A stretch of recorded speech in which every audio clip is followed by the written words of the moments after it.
Mike, we appreciate you coming here this morning. Start out, you've got a lot of concerns as an association member, president, for your firefighters. Tell us what's going on.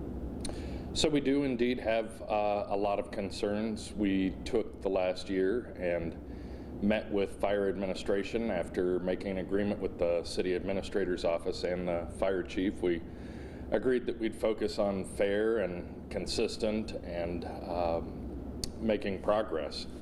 There was indeed some progress made, but unfortunately we found throughout the 10 scheduled meetings and spending an awful lot of time making up agendas and notes that we started getting very inconsistent statements and started getting the runaround, getting the blame game. And so one of the things that's particularly disappointing to me is that the fire chief pumps down to his chiefs and officers that they have to own it. I've never heard the man own anything. And we've got serious staffing issues, serious shortages.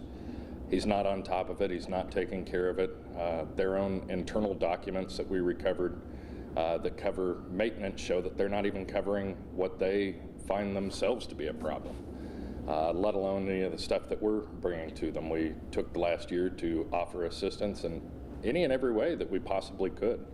When you listen to the meetings yourself, you'll find that we didn't just write it down on paper. We offered over and over and over to help. And ultimately, we wanted to have this discussion behind closed doors in legal session. And the commission, Mayor Davis, they decided they didn't want to. I still gave an additional opportunity, additional time to pull this back into the appropriate conversation. They apparently didn't want to. And we, the personnel on the department, we're done waiting. Talk about that legal session on Wednesday the 24th.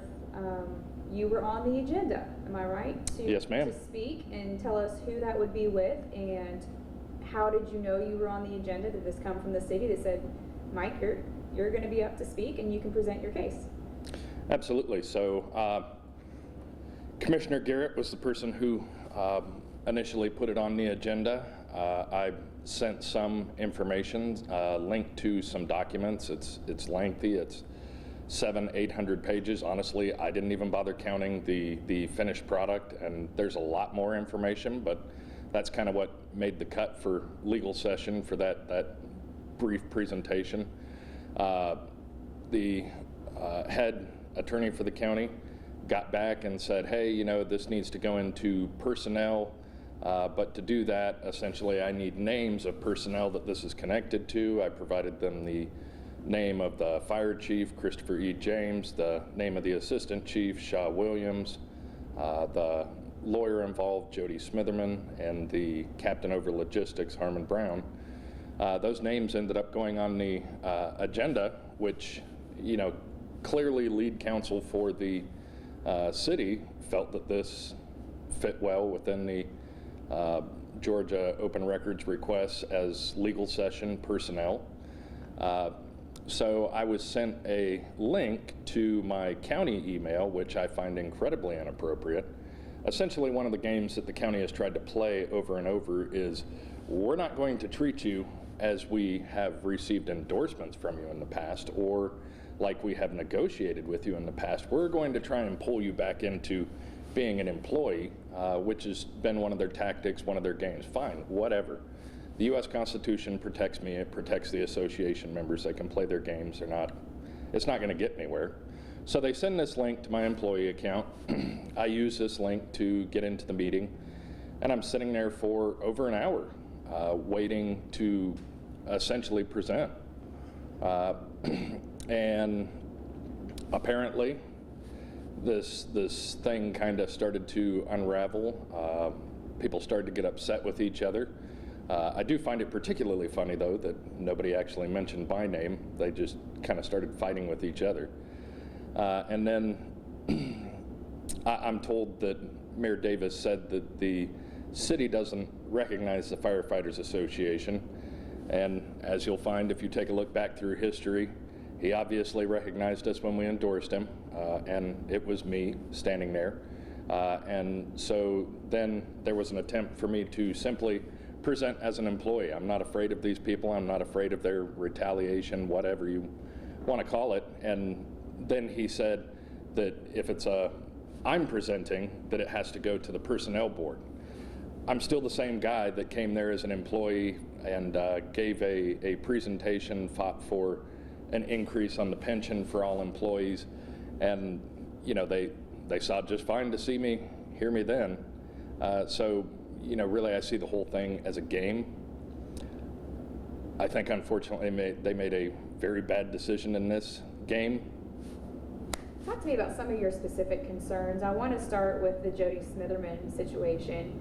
You have done an Open Records Act request, and you got a bunch of documents and email exchanges between Captain Harmon Brown and Doug Smitherman, which is Jody Smitherman, legal counsel's husband.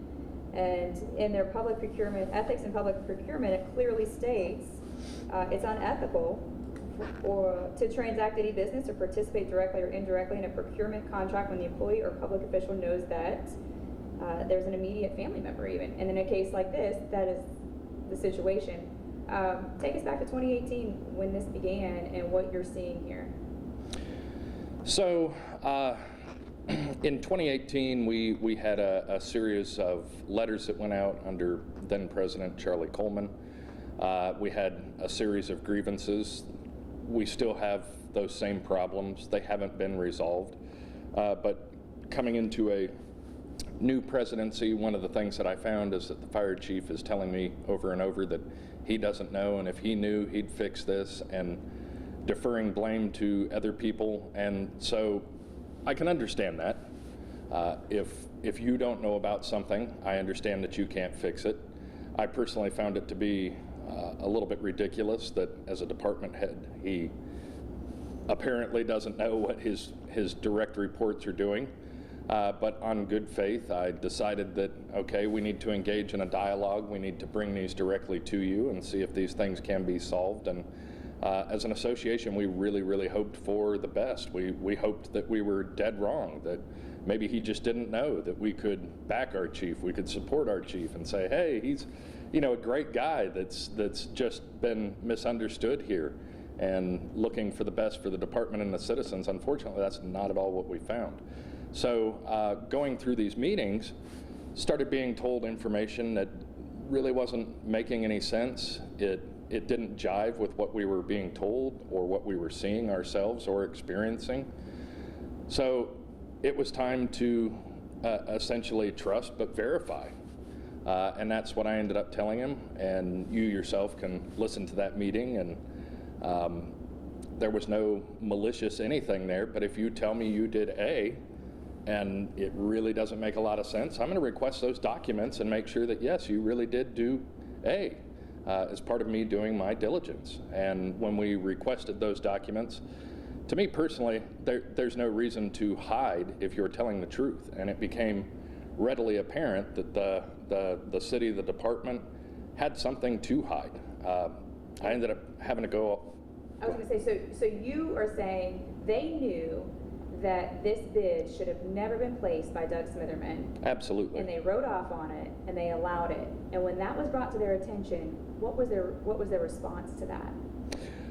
Well, Commissioner Garrett, it was either at the beginning of this year or maybe at the tail end of last year, alluded to it, brought it up because Mr. Smitherman went by Station 14 and left a business card. All of a sudden, right after that business card was found, someone named Harmon Brown, you can see from the files, deleted these emails, which to me speaks to the fact that obviously this is not something you should have. You don't receive stuff earlier in the year, then all of a sudden just serial go through and... So the dates had already been made, the quotes had already been placed, and then once somebody put together, wait a second, Smitherman is the one who did this, who was the contractor, all those past emails were deleted, which is what we saw in those files. That's what I see from the files. When it came to their attention to Chief James, when we asked him about that, you had said he signs off on all of these, or what is his? Absolutely, yeah. what I've been told from Harmon Brown, from Shia Williams, from Wayne Taylor, the people directly underneath him, the people who do the purchasing, there's not one penny spent in that place, in that fire department, that he doesn't sign off, that he doesn't know about. And I very rarely call somebody a liar. He's not telling the truth here. Not a single possibility of it. So let's say he really didn't sign off on it. Do you think that the person who did sign off on it should be reprimanded if they went and did this without chief's knowledge? So there's no point in having laws and there's no point in having rules if we don't obey them. So we either need to change the rules or we need to follow them, we need to obey them. And I believe very strongly that what's good for the goose, what's good for the government, is good for the people, good for the gander. We have laws that make this illegal. And those laws need to be upheld, they need to be followed, and if she did indeed break the law, she needs to be prosecuted. So let's move on and talk about the TikTok challenge.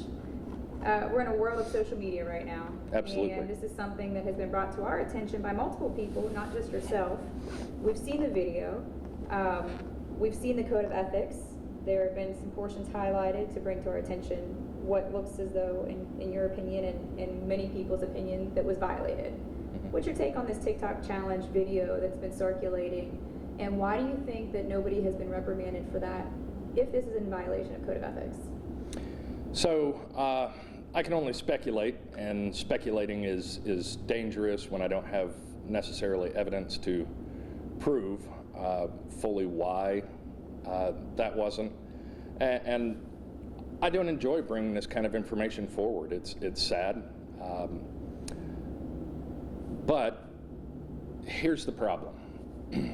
We have a fire chief who's essentially taking certain people and reprimanding them for doing the same thing or slightly different thing that we see on that TikTok challenge video. And so again, the same thing as I said before, if you're going to discipline one person, suspend one person. For example, we had someone who chose to do something silly. I don't think there was any maliciousness in it. The gentleman went next door to like the Dollar General, got a blow-up pool. It was hot, it was summertime, and thought it would be funny to blow up the little pool and sit down in it and take a picture like, gee, it's hot out here. Well, there ended up being a fire engine or a fire truck in the background, and that gentleman ended up being suspended. And that's not right, it's not fair, and he's not the only one. And in this particular case, the fire chief very much knew about this from multiple people, had seen the video himself. It's utterly ridiculous. Other actions like this have, from administration only, without any of the chiefs or the officers below them, has taken action on social media things. In your opinion, this video does not show high levels of professionalism? Is that what you're questioning about this video, besides the fact that the firefighters, is it more just that the logo is in there, the fire department? I mean, if you're going just basic in this code of ethics, the logo and station is where it happened. So for me, I try and kind of remove how I personally feel about actions in a video like that. But when you take a look at the content, using city property, on duty, in front of city property, being the fire engines in the station, using city gear and equipment, this wasn't authorized. It does indeed violate the city's own policies. It violates the department's policies. That's personally where I have an issue with it, simply based upon the fact that other personnel have received discipline, and indeed harsh discipline. We've had individuals terminated from the department in the past for social media occurrences. I want to talk about overtime, mandatory overtime.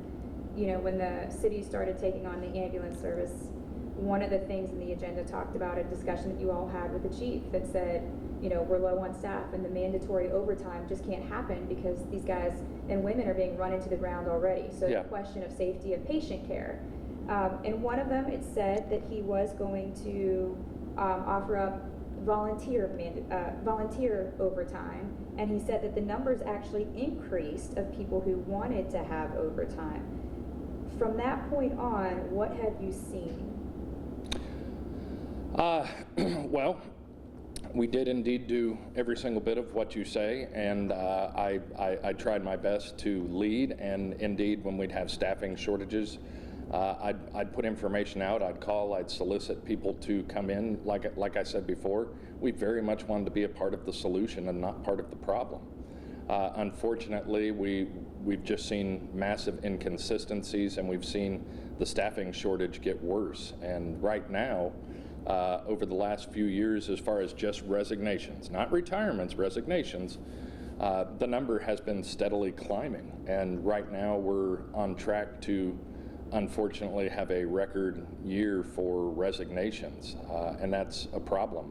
We're operationally right now facing the levels of being short an entire shift on the fire department.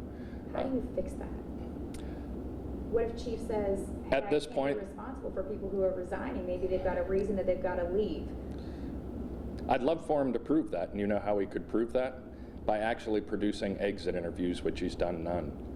Over the last 2.5 years, he's lost over 130 staff. He hasn't seen fit to be interviewing these people. And this actually came up when you take a listen to the meeting with the administrator's office in the beginning of this year. That actually came up. And Assistant Administrator McDonald was pretty appalled visually by this. He won't be able to produce anything for you. He'll do the same thing that he normally does and want to talk and tell you the reasons why people are leaving, but he'll never be able to produce documentation for you because he hasn't been doing them. In fact, we have a multitude of personnel who've resigned who had no personal anything with the fire chief. They resigned and then went and sat in that lobby for hours and hours, sometimes until the business closed. Like they'd be told, come here for your meeting, your exit interview with the fire chief at 1 p.m. and by 5 p.m. the man didn't see fit to even bother speaking a word to him, just nothing, just went home. What do you want the people of Augusta to know? What is your, I know you're working for the firefighters and you want to see improved facilities and you want to, and I want to talk about that real quick. Talk to me about some of, you've sent some pictures to me of facilities that are in need of repair. Where do you stand with that? What's the concern right now? Are these repairs being done? Are they being promised and it's not happening? No, these repairs are not being done. And the only time that repairs are done is when pressure is applied to the fire chief. This is dangerous for the firefighters. It's unhealthy for the firefighters. It causes stress. And if your boss can't do something simple, like get you the toilet paper that you need, or see to it that the roof is repaired, and some of the pictures, some of the information hasn't come out yet.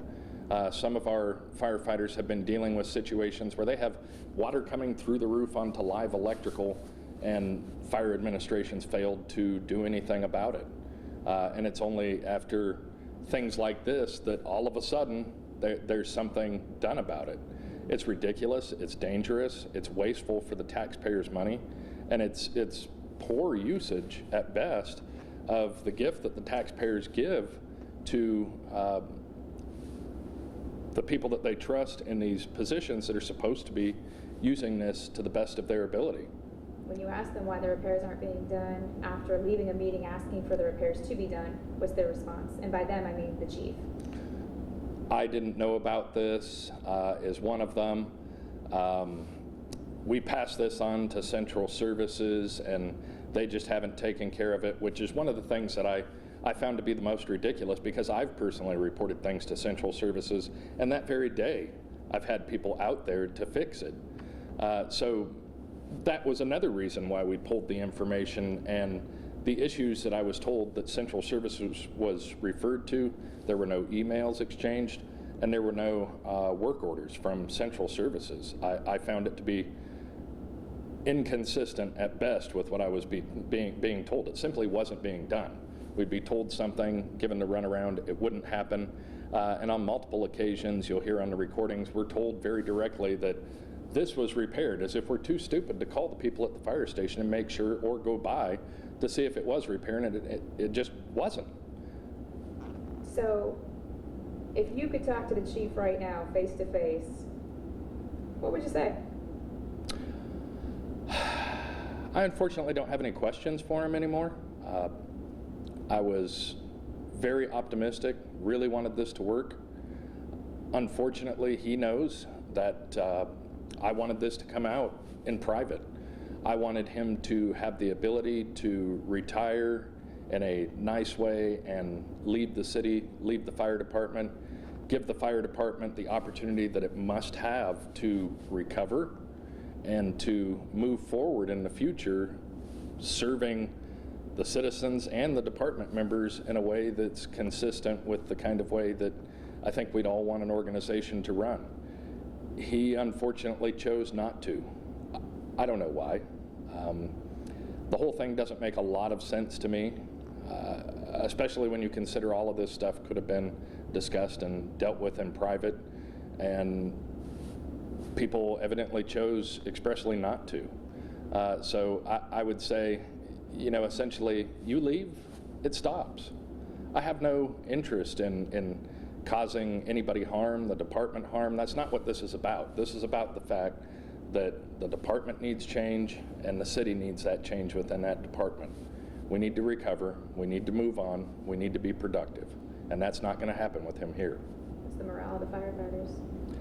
I've been being told words like toxic, awful, worst it's ever been, and this is coming from not only senior members who have 20, 25, 30 plus years, but even from the newest members. People are utterly miserable. Every policy we get is almost like a punitive threat. There's no leadership whatsoever. Chief James does not come out and visit. He doesn't get in front of things. He doesn't lead. He doesn't come and address the personnel. He doesn't even record messages to get to us. It's seemingly punitive threats passed down through a strange chain or layer. So you want change? Absolutely. We need change. And it's nonstop getting worse. He's not capable of being part of the solution. He's got to realize that. And if he really means what he likes to say publicly, that this is bigger than me, sometimes when it's bigger than you, you have to realize you're not part of the solution, you can't be part of the solution, and you just have to move on. That's a very hard thing for most people to do, but it's time to own it, in his own words, and move on. Do you think you're being backed well by the mayor? No. No, definitely not. I don't understand his approach to this. I don't understand why he thought this would maybe just go away. I'm not going to be bullied. I'm not going to be pushed around. I'm not going to not get this message out. I am responsible more to the staff and the members of the association and the general public than I am to him by leaps and bounds. And a responsible government, a responsible mayor, is going to look to best answers, accurate and truthful information, and make those best choices to move the city forward, not only for the city itself, but for the taxpayers. And anybody who's not looking to do that, it's a problem. I want to wrap up on that Wednesday meeting again. You're sitting in the waiting room for an hour to go in and to virtually talk. And what did Brandon Garrett say was the reasoning? Somebody had to have said, or did they just completely ignore that you were sitting in the waiting room? What happened? It just seems interesting. Well, I wasn't there, but like you've seen, there's shots of the screen where I'm sitting in this waiting room. I was told that essentially the first maneuver was to say that the city doesn't recognize the Firefighters Association. There's indeed video of these same individuals, including Hardy Davis, receiving an endorsement from this last race, not only from the Augusta Firefighters Association, but from the Police Benevolent Association, and the person speaking on behalf of us is me. These people accepted this endorsement, they wanted this endorsement, and I'm speaking, then they speak. It's like a little kid saying, if you have something I don't like, I'm just not going to listen, or I'm going to pretend that you don't exist. clearly they acknowledge that we exist by their actions. So playing this game of you don't exist when it comes to dealing with a real issue within the city, it's just silly. The next thing that was apparently done is that, hey, you know, this guy works for the city. He'll simply come in here as an employee. Again, coming in as an employee, not intimidating to me. I'm addressing issues for the city, issues that are personnel issues, issues that are private issues, should have stayed private issues, but they refused to hear it. Said that I needed to go in front of the personnel board. Now, what's interesting to me is that the head lawyer for the city apparently decided, taking a look at the information and so on and so forth, that this was indeed a legal matter that fit into personnel, and the mayor apparently decided otherwise. Seems a little silly to me. A decision that maybe should have been made prior to putting them on the agenda? It was made by the law offices. As we wrap up, just any final words as, you know, you're going to go have a press conference tomorrow and share with the public more of your grievances. What do you expect to come after this?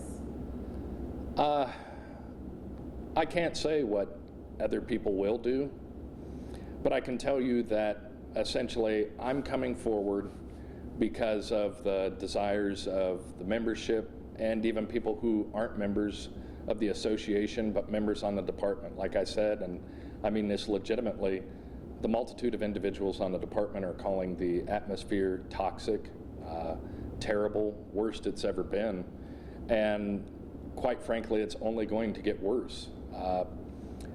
What's interesting is one of the things that the city administrators tried to claim in the past is that I want something, or I want to be the fire chief. I'm leaving. I already have another job. I'm going to be moving, and you know, it's not like I'm planning on coming back. I'm going into private industry. I had planned to deal with this throughout the rest of the year, but I found it, you know, really bad to try and deal with this during the epidemic. Didn't want to do it, so kept postponing, and now we're here. I really wanted to deal with this with the city in a manner that probably would have saved some face for them. They chose not to. It's too late for that, and it's too late for those kind of talks. Once I do hand this over and I do leave, I think at best it's only going to get, you know, maybe you could call it more aggressive. I've been postponing and holding off a official vote of no confidence on the fire chief. It's one of those kind of situations where, like, there's not much of an option for anything but change. This change must happen, and there's not really an option for anything else.